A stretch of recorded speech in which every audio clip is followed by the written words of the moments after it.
J'avais l'impression de la lier, cette phrase aussi, à vos premières histoires d'amour. Oui. Quand vous osez enfin faire un pas vers un garçon que vous trouvez beau, vous avez cette espèce de truc qui vous rattrape, quoi. Est-ce que je suis pas en train de, moi, m'emballer trop fort pour quelqu'un qui va pas me désirer en retour? Exactement. Ça a été aussi quelque chose qu'il a fallu démêler. Oui, qu'il a fallu démêler et qui me concerne toujours parce que je vois bien que et ça pour le coup ça vient de mon éducation, je pense que ma maman et mon papa sont tous les deux pareils là-dessus, donnent beaucoup. Et je me suis souvent questionné au début de l'âge adulte, notamment dans les relations à Sciences Po, après dans les débuts des relations au travail aussi, où je me suis dit tiens, il y a des fois moi je donne tout de suite beaucoup et je mets du temps à recevoir et en fait ça me blesse, donc ça va beaucoup mieux à ce niveau-là, mais ça me demande de faire un effort avec mes amis et ma famille, je compte pas,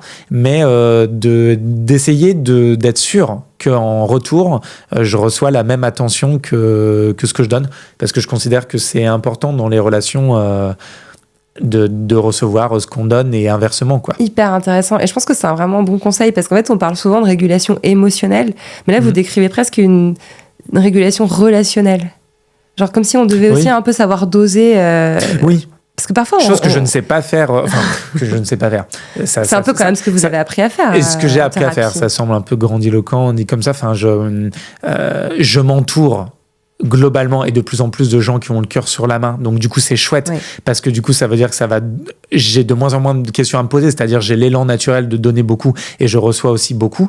Mais j'ai des grosses ruptures amicales de ces dernières années qui ont été... J'ai d'ailleurs découvert qu'une rupture amicale pouvait être absolument un ouragan. Dévastateur. Et qui, pour moi, en fait, si on devait résumer, sont survenus à cause de ça.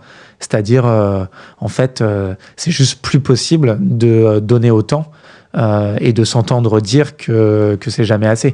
Après, c'est toujours subjectif, un point de vue, mais et je me suis rendu compte que les personnes avec qui ça s'est arrêté, à chaque fois, le point commun, c'était que j'avais l'impression depuis longtemps de donner beaucoup et de pas recevoir en échange. Et recevoir, ça peut être juste une toute petite attention.